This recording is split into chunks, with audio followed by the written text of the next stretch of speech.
Thank you for tuning in. This is Mr. Maxwell. The topic of today's story is these disrespectful women. My goodness.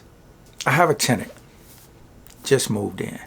He was respectful, polite brother, but not honest. He came, he said he's moving in with his kids. I said, okay, that's fine. Who's all going to be staying in the unit? Just me and my kids.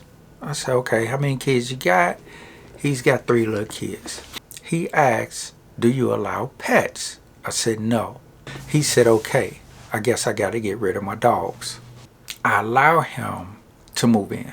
What he didn't know was that I live in the unit up under him. About 2 days after he moved in, I hear these little dogs barking and scratching and scraping across the floor, up the ceiling for me. And I'm thinking, what? I thought I made it clear. Not only did I make it clear, but I put it in his lease. No pets. I go up there, knock on the door. Sir, your lease clearly states no pets. Oh, they're for my PTSD. He's a military vet. PTSD. Okay, you're going to pull that one. Okay. I go back downstairs. I tell you what. And I say, here, sir, you have 10 days. You have to show paperwork on each individual animal pertaining to your PTSD or your assisted animal or whatever it is. Then I seen a lady with him also. He said, I got you. He said, I got you. I said, yeah. He said, I'm going to get right on it. I said, sir, you have 10 days. And you have to show me paperwork on each animal, not a blanket paperwork for both animals. And I need your therapist's name and contact information too, please. It was him and I, just him and I one-on-one at this point. I said, and the young lady that's there, does she live in the unit too? He said, yeah, well, I need an application for her, or at least, at the very least, I need her information so I know who's staying in the unit. He said, okay, no problem. He go in there. I come from parking my car. I'm walking in the house. But this female come out and said, excuse me. I said, yes. She said, why do I have to fill out this piece of paper? I said, because you live on the premises, ma'am, and I just need to know who's in the unit, that's all. She said, I'm not giving you my name. I'm not telling you who I am, and you can't make me. I said, well, ma'am, you can't be here then if that's the case. Well, I'm not leaving. What you gonna do about it? Now, at this point, I'm thinking, okay, I see where she trying to go with it. But more than that, he's standing right there, not saying anything. He's been cordial with me all the way up until this point. But now that this lady is here, she's talking reckless to me. And he's standing right there, not saying nothing. Violence! I said, ma'am, I really don't even have to talk to you. But I'm doing this out of courtesy. What's your name, ma'am? I'm not giving you my name. I'm not telling you who I am, and I'm not leaving. What you gonna do, call the police? At that point, I said, okay. As a landlord, you have to understand that this is your property and you're gonna be here.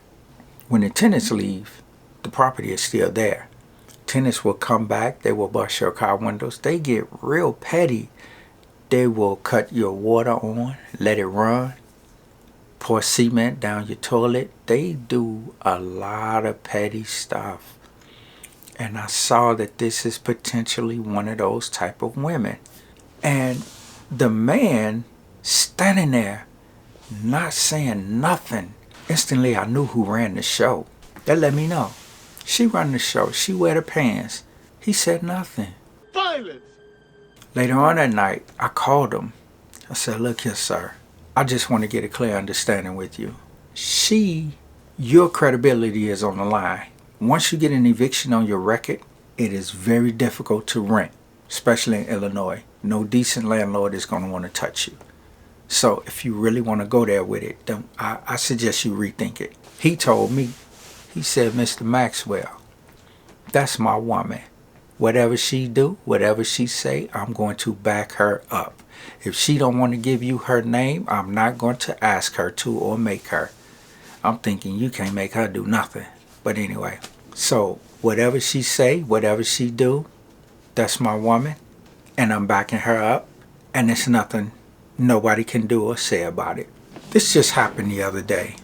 I'll keep you guys posted on how things go, which I already know how it's going to go because in Illinois law, I can't just lock them out of their unit. There's due process. Illinois is a tenant state. Clearly, this tenant is in violation of their lease, but I have to take them to court. There's a process. You have to give them a 30-day move-out notice, then a 5-day move-out notice. Then you get a court date. Court date might be 2 or 3 months out. It'll be 6, 7 months. They living off you. And in those 6, 7 months, they're tearing up, they're destroying your property. Not paying rent, coming and going as they please. The way the lady acted and the way he just stood there and allowed her to just clown, she's going to destroy him. That is a sign that she has no respect for him or his status. His status meaning it was his credibility that got them in the unit. His good credit, his military background is what got them in the unit. I have a feeling he's not going to keep it for long. She's going to drag him down. She's not only going to drag him down, but she's going to cheat on him. She's going to cheat on him and she's going to disrespect him. That is a strong indicator, but he don't see it. He don't see it, and that's the sad part about it. So hopefully some young man will see this content and learn something from it. If your woman is like this, she's not respectful of you and your wishes. Don't take it at face value. Oh, she's disrespectful to this man, to him. No, she's disrespectful to you as well. Take it for what it is. If you have a woman that's like that, that's an indicator. If you have a woman that speaks on another man, a lot of times women will let you know who they like or who they're attracted to. You just have to pay attention.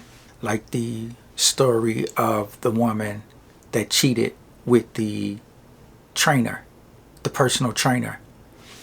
She went to her husband and she asked her husband, can they go to this particular gym and train with this particular trainer? He was with it at first because he didn't think none of it. But then he just fell back. He said he didn't want to do it and he really don't have time for it. But the woman ended up having an affair with this trainer. She was attracted to him the whole time. If your woman come to you and say, hey, she wants, say, a purse or whatever item, shoes, whatever, weave, whatever she wants to get this item. And you tell your woman, no, we can't afford that right now, baby, because we're saving for a house or a car or whatever goal you guys are trying to meet together. And let's just say a week or 2 weeks go by and she pops up with this item. Let's say $700 pair of shoes, or let's just say that. And you tell her, I thought I told you we couldn't afford this, but she went out and did it anyway. That's not respect. And not only is that not respect, but that's an indicator of something deeper. That means she has no restraint, or she has no discipline, or she just don't respect you. When I say no restraint and no discipline, that means she really wanted those shoes. And above and beyond what you said, she either didn't respect you enough to restrain from getting them, or she just didn't have the self-discipline because she wanted those shoes just that bad. How can we translate that? A lot of you might not agree with what I'm going to say. She couldn't restrain herself from getting those shoes. Let's say she's attracted to another man. Now, if you're with a woman, she's going to find other men attractive. That's just what it is. Just like you as a man find other women attractive. However, we restrain ourselves and say, hey, she's attractive, but I know what I got at home. And you keep it moving. Now, if there's a woman, you're a woman, she find a man attractive, same thing. She need to exercise restraint and keep it moving.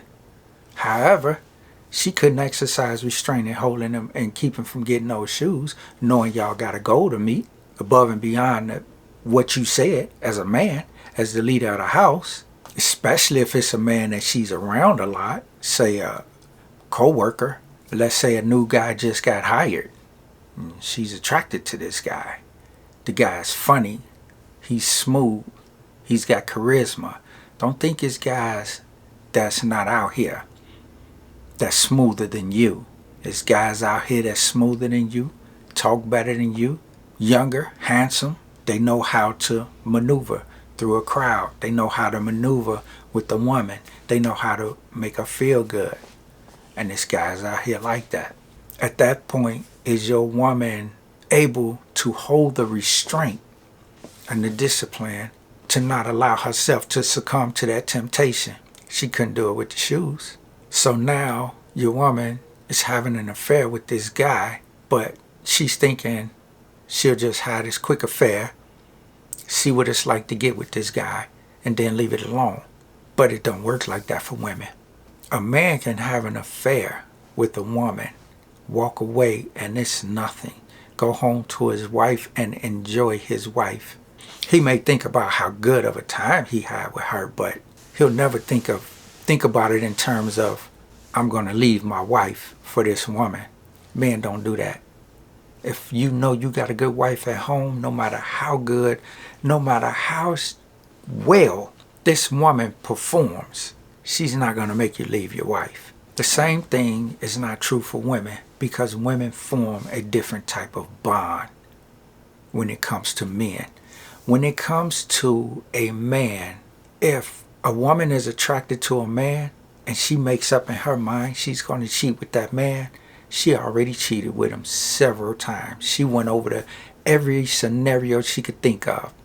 She replayed it in her mind, and they had those encounters before it even got physical.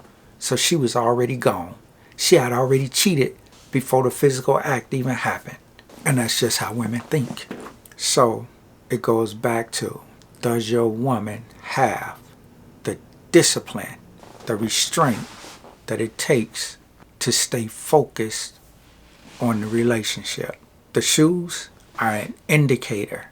Don't ignore that.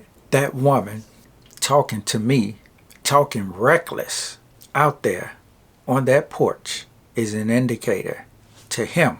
But it totally flew over his head. He don't see it, but he's got problems. More problems than me, because I'll take her ass to court. And once the sheriffs come, I'll just hand them the key to the apartment and step back. And you're going to leave. You're going to leave the premises. So my problem is over. You, my brother, she's going to cause you some problems.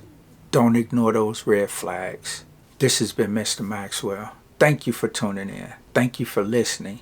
Like, subscribe, share. Thumbs up, thumbs down. Questions, comments.